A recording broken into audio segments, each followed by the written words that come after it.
എല്ലാ കൂട്ടുകാർക്കും പത്രമാറ്റിൻ്റെ ഇന്നത്തെ റിവ്യൂയിലേക്ക് സ്വാഗതം. ഓപ്പറേഷനൊക്കെ കഴിഞ്ഞ നയന വാർഡിൽ വിശ്രമിച്ചുകൊണ്ടിരിക്കുന്ന സമയത്ത് കനകയും നന്ദവും കൂടിയിട്ട് വാർഡിലേക്ക് പോവാണ്. വാർഡിലെത്തിയ കനകയാവട്ടെ നയനയുടെ കയ്യിൽ പിടിച്ചിട്ട് പൊട്ടിക്കരയണ സമയത്ത് നയന ചോദിക്കണം, അമ്മ എന്തിനാണ് ഇങ്ങനെ കരയണത്? മോളെ നന്ദു, നീ ഇത്രയും ധൈര്യമുള്ള കുട്ടിയല്ലേ, ചേച്ചിക്ക് ഒന്നുമില്ല, ചേച്ചി നല്ലൊരു കാര്യമില്ലേ ചെയ്തത്, അതുകൊണ്ട് ചേച്ചിക്കൊന്നും സംഭവിക്കില്ല എന്ന് പറയുന്നു.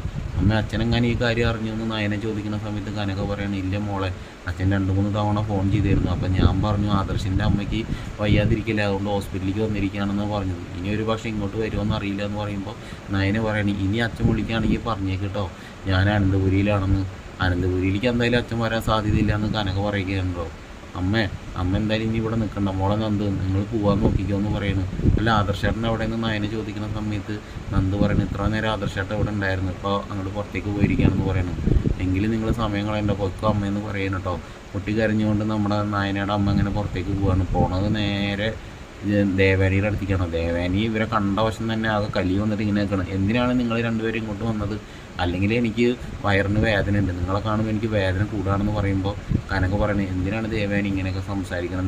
ദേവാനി സത്യം പറഞ്ഞ ആളുകളെ മനസ്സിലാക്കാത്തതുകൊണ്ടാന്ന് പറയുമ്പോൾ അതെ മനസ്സിലാക്കിയിടത്തോളം മതി.